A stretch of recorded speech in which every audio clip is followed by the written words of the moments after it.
ভারতের রাজনীতিতে নতুন বিস্ফোরণ ঘটালেন অল ইন্ডিয়া মজলিস ইত্তেহাদুল মুসলিমিন প্রধান আসাদুদ্দিন ওয়াইসি। নরেন্দ্র মোদী সরকারের অবৈধ বাংলাদেশি বিতরণ নীতির তীব্র সমালোচনা করে তিনি বলেছেন, এই কাজ শুরু করতে হলে বাংলাদেশের ক্ষমতাচ্যুত সাবেক প্রধানমন্ত্রী শেখ হাসিনাকে দিয়েই তা করা উচিত। বৃহস্পতিবার এক অনুষ্ঠানে ওয়াইসি এই বিস্ফোরক মন্তব্য করেন।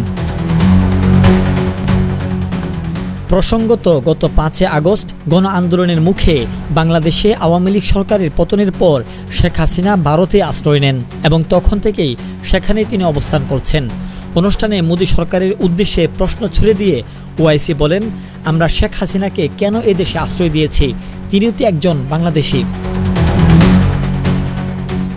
ওয়াইসি অভিযোগ করে বলেন, ভারতের মালদা ও মুর্শিদাবাদের মতো এলাকা থেকে গরিব বাংলা ভাষী ভারতীয়দের ধরে এনে বাংলাদেশ সীমান্তের নোম্যান্স ল্যান্ডে ফেলে আসা হচ্ছে।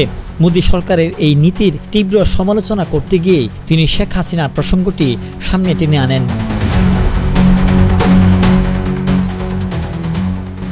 এদিকে বাংলাদেশে শেখ হাসিনার বিরুদ্ধে গণহত্যাসহ একাধিক গুরুতর অভিযোগে মামলা হয়েছে। তাকে ফিরিয়ে দেওয়ার জন্য ঢাকা থেকে নয়াদিল্লিকে আনুষ্ঠানিকভাবে চিঠিও দেওয়া হয়েছে।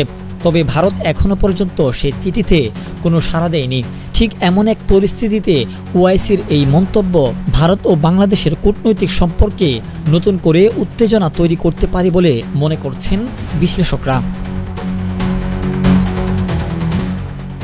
আনোয়ার শাহ, বঙ্গপোস্ট।